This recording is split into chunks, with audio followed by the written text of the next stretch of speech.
Hello, everyone. Thank you so much for joining me for WLBT Plus. My name is Kara Shirley, and I'm your digital news desk host.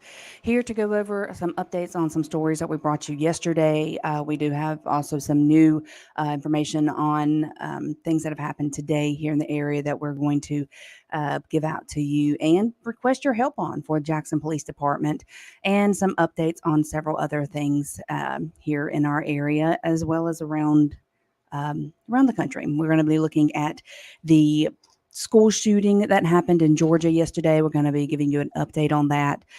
So we got a lot of stuff to get to today. If you are watching, we do appreciate you doing that. If you're watching on our website, WLBT.com, or on our news app, we appreciate you doing that. And if you're watching on our social media channels, or if you're watching on our app or website and you would like to join the conversation, you can head over to our YouTube page or even our Facebook page and watch the live stream there. Leave your comments, thoughts, questions, suggestions, anything like that in the comment section. I like to get to interact with you guys during this newscast. It's a little bit of a different newscast than what you may be used to seeing, and I appreciate you guys being here. We got Danny checking in, saying our YouTube crew checking in. Hello, Danny. Thank you so much for watching. Toy is watching over on YouTube as well. Miss Donna Miller, good afternoon to you. Hope you have a great day. Hope you guys are enjoying this cooler temperature, or the cooler temperatures that we have out right now. Danielle is checking in, saying good afternoon. Good afternoon to you as well, Danielle. And we have Terry Smith here saying good afternoon.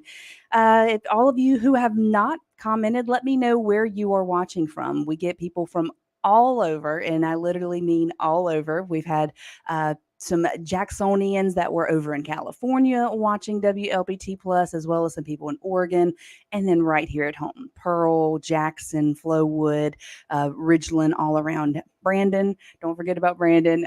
So let me know where you are watching from. I like knowing where you guys are. Before we jump into the news, though, we are going to take a look outside right now over downtown Jackson, courtesy of our Jackson Water Sky Camera. And here we go. You can see we got cloudy skies and rain in the area. So we're going to be giving you a little bit of a look at your forecast later on.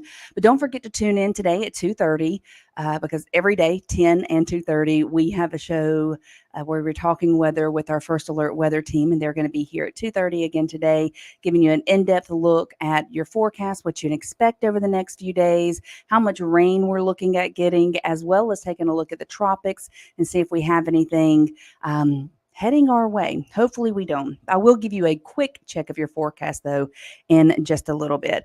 Looking here, Danielle is tuning in from Jackson. Casey Hall saying what schools were threatened. Well, we're going to give you that information in just a few minutes. And then Karen Brown saying good afternoon from Natchez. I appreciate all of you tuning in. Well, let's go ahead and jump to some of the more pressing news. I say more pressing news. It's all very pressing news, but something that has just happened here recently here in the Jackson area. And this is a police are investigating a homicide after a man was found dead on a roadway in West Jackson. Well, let me take that back. He was not found dead on the roadway. He was found dead in West Jackson. So according to the Jackson Police Department, the body was found Thursday morning on TV Road near Maddox Road. And if you are not familiar with that, well, I have it pulled up for you right here. So if we zoom in right here, you can see we have Maddox Road right here. This purple line is TV Road. This is the area in which the body was discovered. We've got Highway 14 there. But if we zoom out, you can see this is the yellow box over here. Let me move it a little bit more. The yellow box to the right of your screen, that is downtown Jackson.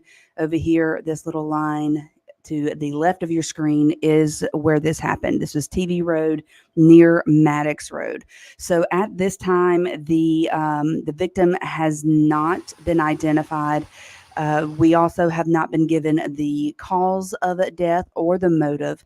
It's unclear if any arrests have been made in this, but we are following it. And as soon as we get more information in from the Jackson Police Department, we will pass that along to you. Also, remind you guys, if you have any information on this, if you live in that area, around that area, you have security cameras, Ring doorbell cameras, anything like that, check them out.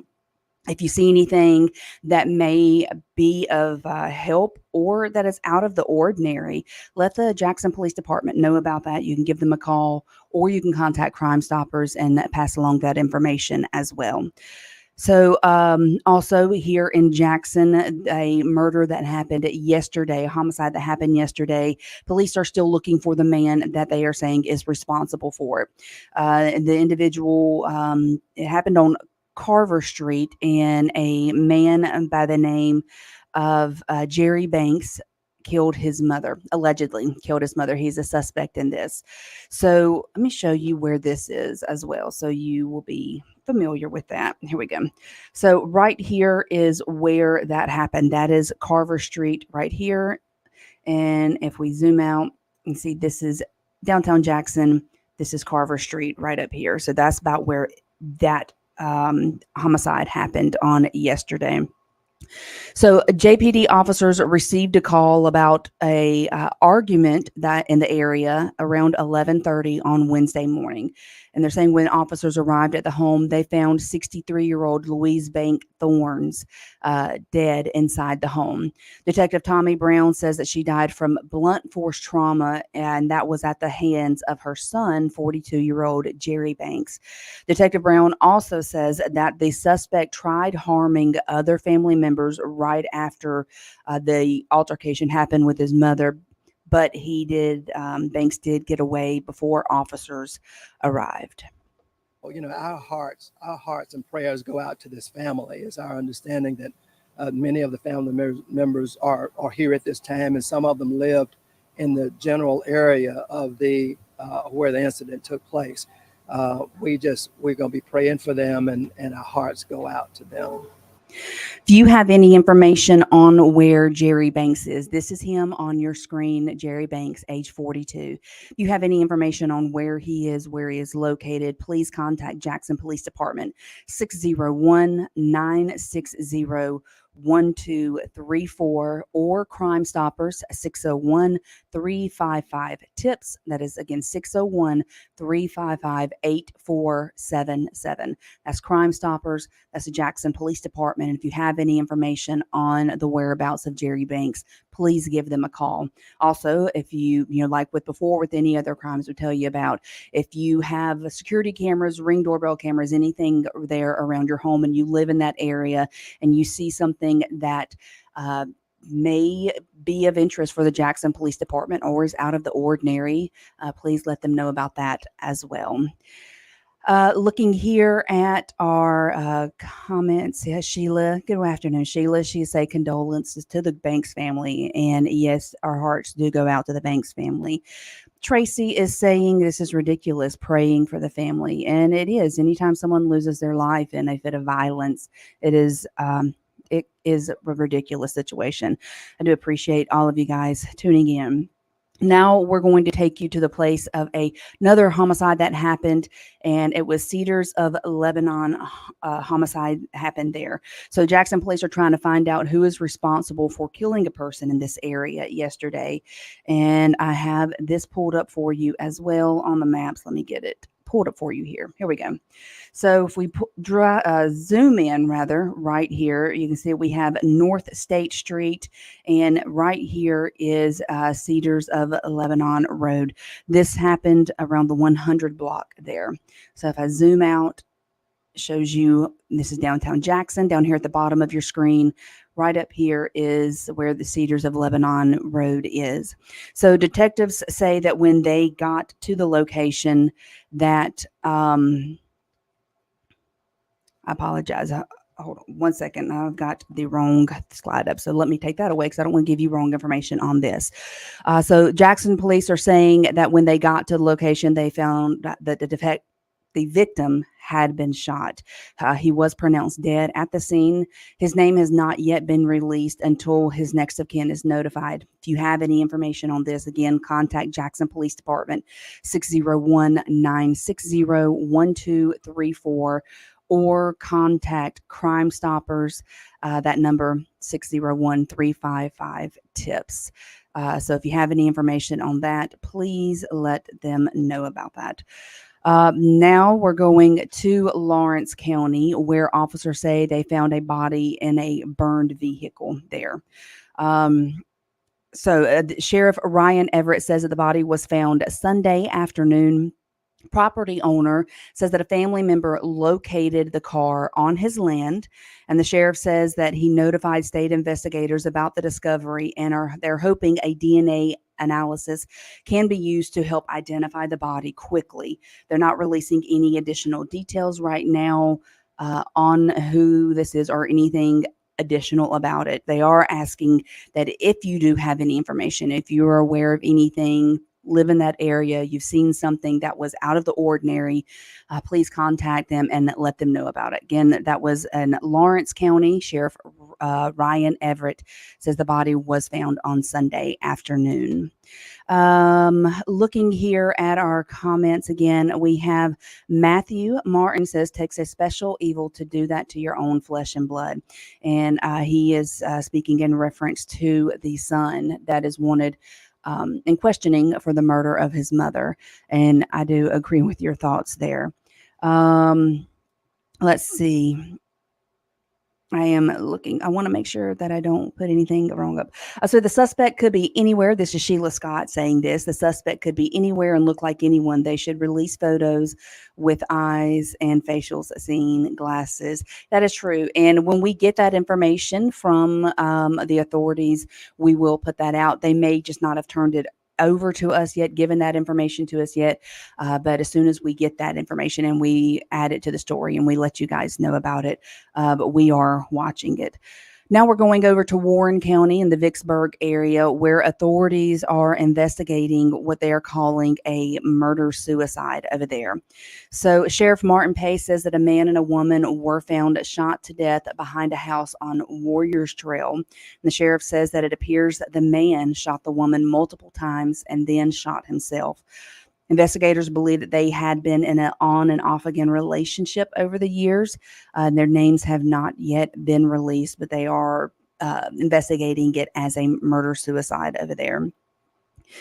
Back here in Jackson police and Central Mississippi Crime Stoppers are needing your help with any information that could lead to a deadly shooting that happened a year ago here in the capital city. So police say on August 10th, they arrived on scene and found Centrell Kelly with multiple gunshot wounds. It was at a car accident on I-20 West Ramp near Ellis Avenue. He was driving a maroon Buick Roadmaster, and my slide is not working, so I am searching it so I can pull up his information and his picture and show that to you guys. But Kelly was transported to a hospital where he did later pass away from his injuries. And if you have any information that could lead to an arrest, they are asking that you please contact Crime Stoppers. And hold on one second, guys. This is the great thing about working in real time, right? Doing these shows in real time for you. So I'm getting this pulled up real quick so you can see it. And it's not working on this computer either. Technical difficulties at their finest, I tell you that much. I will get a picture pulled up for him to show you guys here in just a moment. But if you have any information that could lead to an arrest for the death of Centrell Kelly, please contact Crime Stoppers, or you can even submit a tip online, and you could be eligible for nearly $18,000 in reward money. But I will get that shot or the picture of Centrell Kelly and show that to you guys in just a little bit. And Danielle, thank you. I appreciate that understanding. Is when things go wrong, I'm doing this live in the moment, working all the buttons. And so sometimes things, technology has a mind of its own. So I appreciate that understanding. But I will get that information on Centrell Kelly to you guys before we are done here today.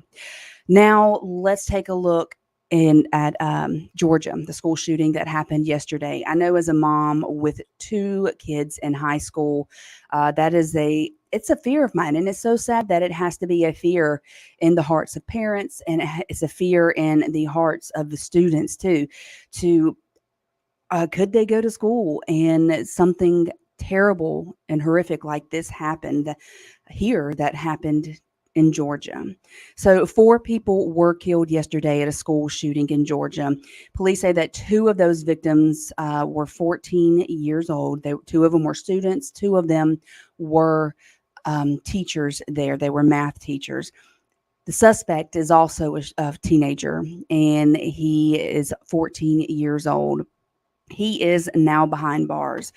So what we are told happened is that the shooting happened at Appalachian High School, which is in a city that is east of Atlanta. In addition to the 4 people that died, at least 9 other people were injured and taken to the hospital. The Georgia Bureau of Investigation says that 2 school resource officers, and thank goodness for those resource officers, but 2 resource officers confronted the teen shooter, who is identified as Colt Gray, within minutes. He surrendered when they identified him and taken to jail. Here, though, is what a student at the school and a parent told reporters yesterday. We run to the corner of the classroom, more gunshots are heard, we duck, and then we're just sitting there. We sit there for about 30 minutes. I tried to get here as soon as possible. I mean, it's crazy something like this happens in such a small town, such a small county. You just never know what's going to happen. So the suspect is being charged as an adult. Also, over in Georgia yesterday, there was a prayer vigil for the victims, for those who were shot and for those who lost their lives and for those that just had to experience this situation, experience that. So family, friends, and fellow students, and even some complete strangers gathered for that vigil last night. They prayed, lit candles for the victims. Balloons were also released. And all of the county schools over there have been canceled. All the classes have been canceled for the rest of this week. And they do say that they have counselors on standby at the school district's head office for anybody that needs counseling during this time. My thoughts and prayers are just with everybody there. I could not imagine it. And it's a horrible thing to have to think of dealing with. You have to think of your child going through that, possibly losing your child in that situation, teachers going to school and have to be afraid for their lives, parents being afraid for their children to go to school. It's just it's a ridiculous situation that never should happen. And our thoughts and prayers are with everybody over in Georgia.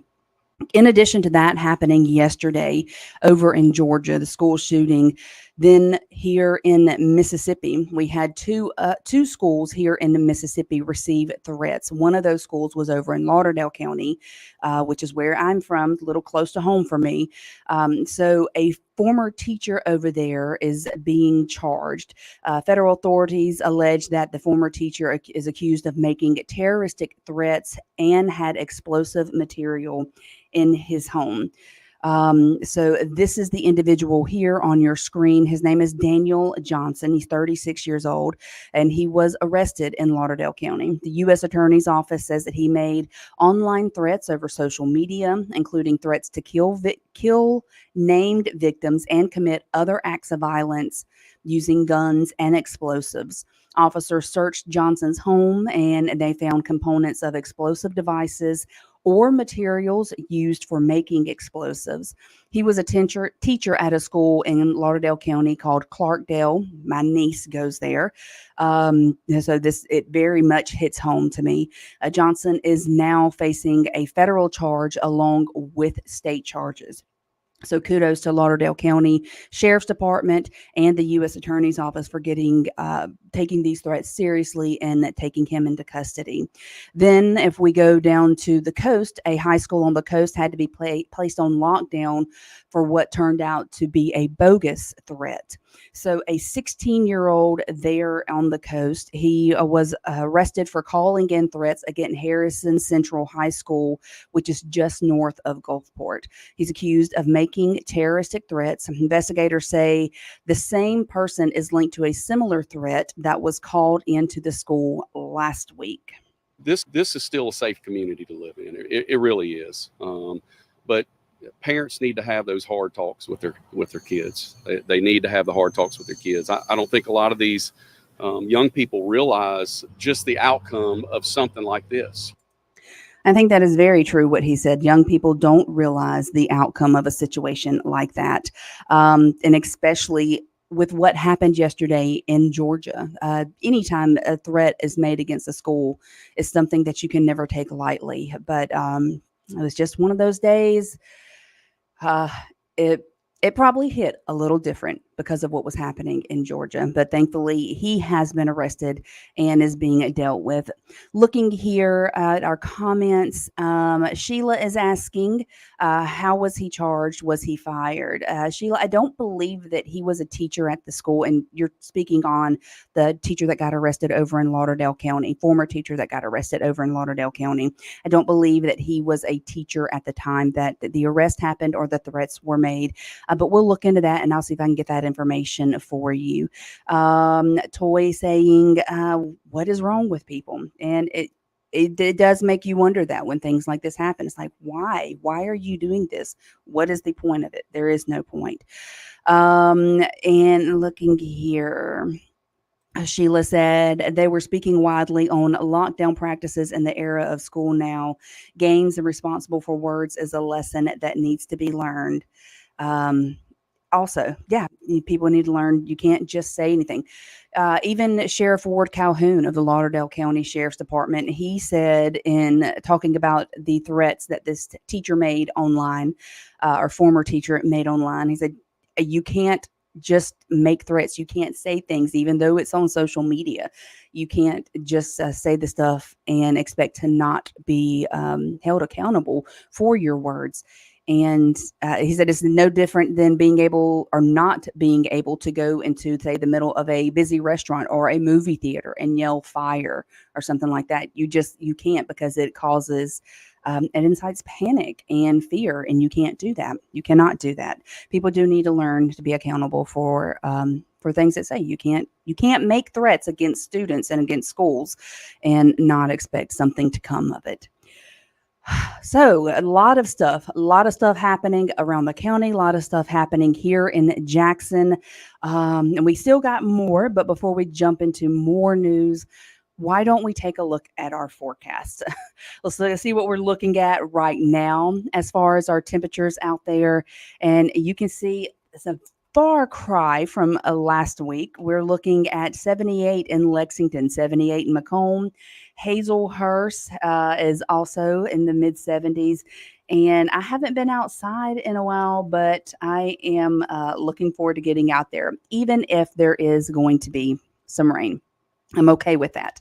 I'm definitely okay with that. But that is what we're looking at, our current temperatures right now. If we look at our current radar, you can see we do have some showers up there in around Yazoo County. And we got showers moving in. We do also have some down south of us, Franklin, Pike County, Walthall County, and we can expect more rain to be heading into our area as the day goes on. As a matter of fact, let's look here at our next 12 hours. 1 o'clock, we're looking at 50% and going all the way up to 70% chance of rain into our overnight hours, but we are going to be dropping down into the mid 70s overnight. And then our 7-day forecast here, you can see we've got those big chances of rain today, tomorrow, but the weekend is looking very nice. Mid 80s, mid to low 80s, 50s overnight. And that nice forecast is looking like it's going to continue through the rest of next week, or through at least the midway of next week. Let's put it that way. If you want to get that detailed look at your forecast from the people who really know everything they're talking about, then you want to be here at 2:30 today for our First Alert weather team as they give you a look at your forecast and that detailed, in-depth look, and also looking at the tropics. So make sure you join them today at 2:30. Well, have any of you that are tuning in, have any of you been affected by the JTRAN bus strike? Because it is still happening today, still going on. We don't know exactly when it may possibly end. But they're going to remain parked until they get some answers that make make them happy, really. So the dozens of workers are continuing their strike today. They say they're on strike because of unfair treatments by MV Transportation. That is a company that has been hired by the city of Jackson to oversee the operations. Several employees say that they are penalized for using days off, requesting time off, and even attending some doctor's appointments. And the workers also add that the strike is for their safety. JTRAN employees say they want this strike to get the attention of upper management by not working until their demands are met. So this means that there's going to be no bus routes active for a undisclosed amount of time. We don't know how long this is going to happen, but we will pass that information along as soon as we can. Now, looking here at our comments, Stephanie asking me a question about the water company. I'm going to look into your question there, Stephanie, and get an answer back to you. But is any of you dealing with the JTRAN strike? I hate it. I hate it for the employees of JTRAN, and I hate it for the people that depend on JTRAN to get to work, to get across town, to get to grocery stores, to get to the doctor's office. I hate it for them, and I hate it for the businesses that are now missing out on having these people come into their business to spend money. It's you don't think about things like this affecting so many people, but if you look down the line of things like this, it affects a lot of people.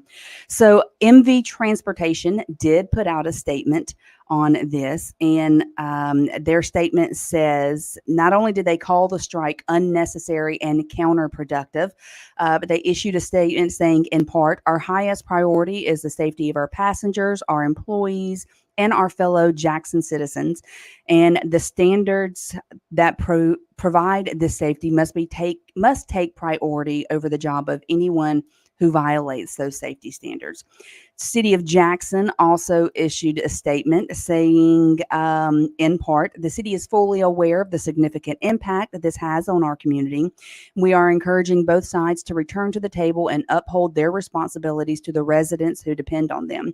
We are hopeful that negotiations will resume soon and lead to a fair and timely resolution.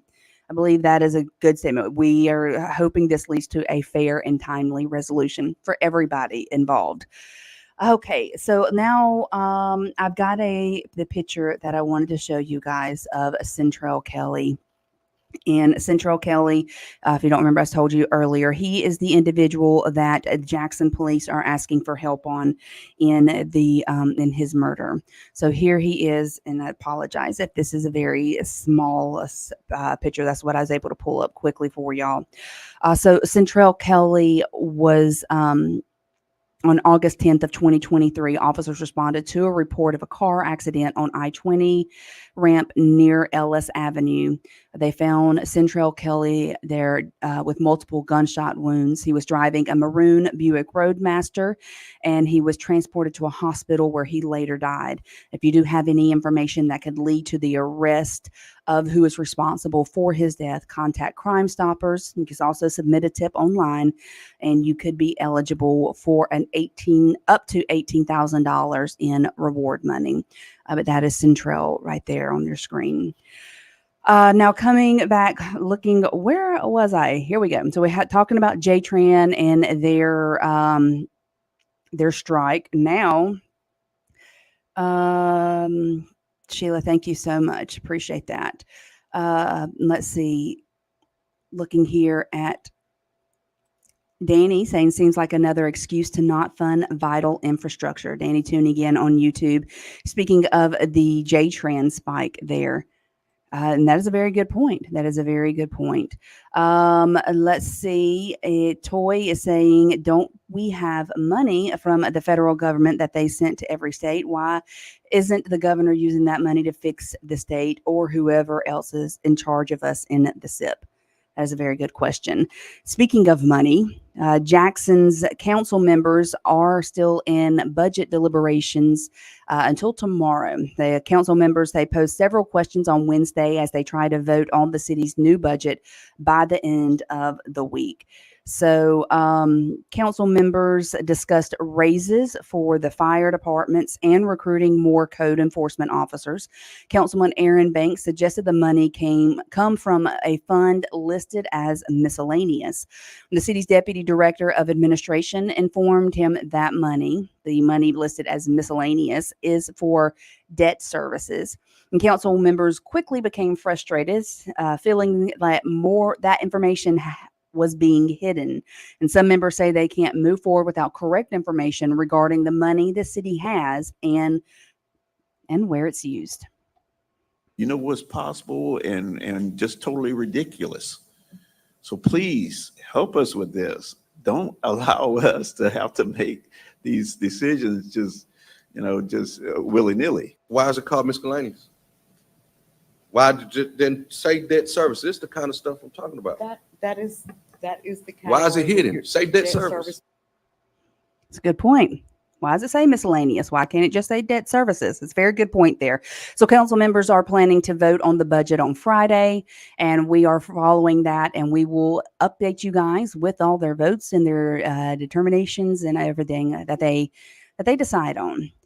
So I don't know if you guys are aware of it, but September is Prostate Cancer Awareness Month. This is something, it's probably going to sound weird, but it is something that is very near and dear to me. I had my best friend really passed away from prostate cancer a couple of years ago. And that is sad because prostate cancer, if caught in time and receiving treatment, has a 100% cure rate. But here, unfortunately, in Mississippi, not only is it a leading cause of death, but it's also a leading cause of death in Black men. Black men leading in Mississippi, leading the nation in the numbers of cases. So on Wednesday, you are not alone. Okay. Prostate Cancer Support self-help group assembled at the Capitol to urge men to get screenings. They wore blue as a reminder to get tested. The State Department of Health is partnering with the organization to reduce the number of cases and deaths.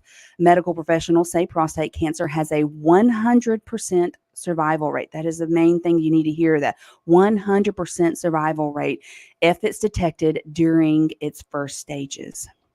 Our mission is to offer emotional support, educate, and fellowship. I was able to survive. And because of that, I was encouraged to form a support group. I know a lot of men don't go to the doctor, but the United States Preventive Task Force has just said that the rectal exam is no longer the screening tool. So come and get tested.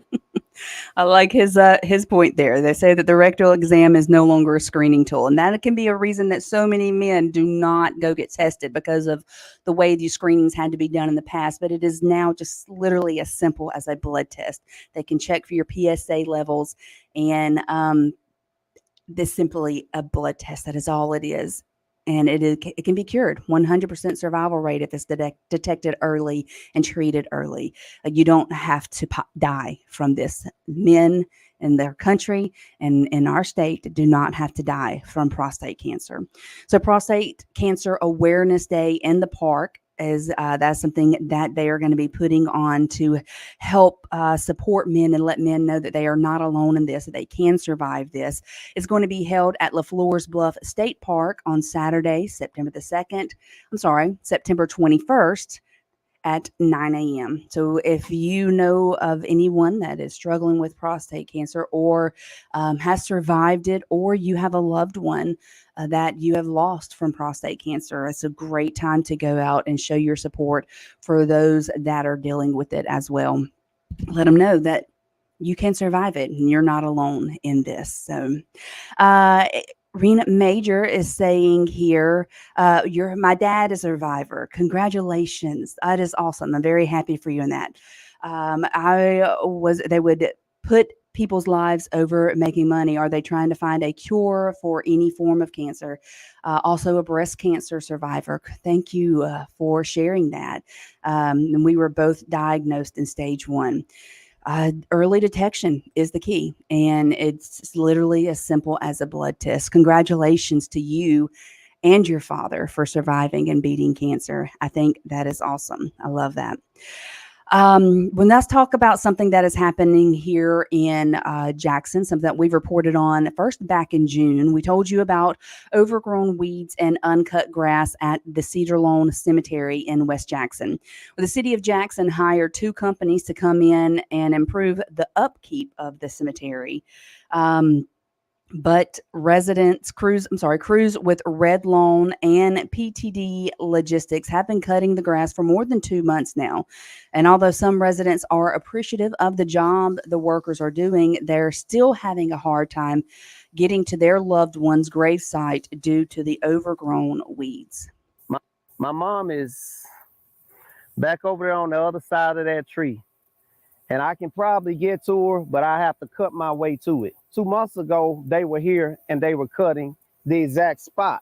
This spot has never been touched, in that 2 months. So if we're going to cut it, let's not just cut what people are seeing when they ride by. Like I said, cut what you haven't cut already.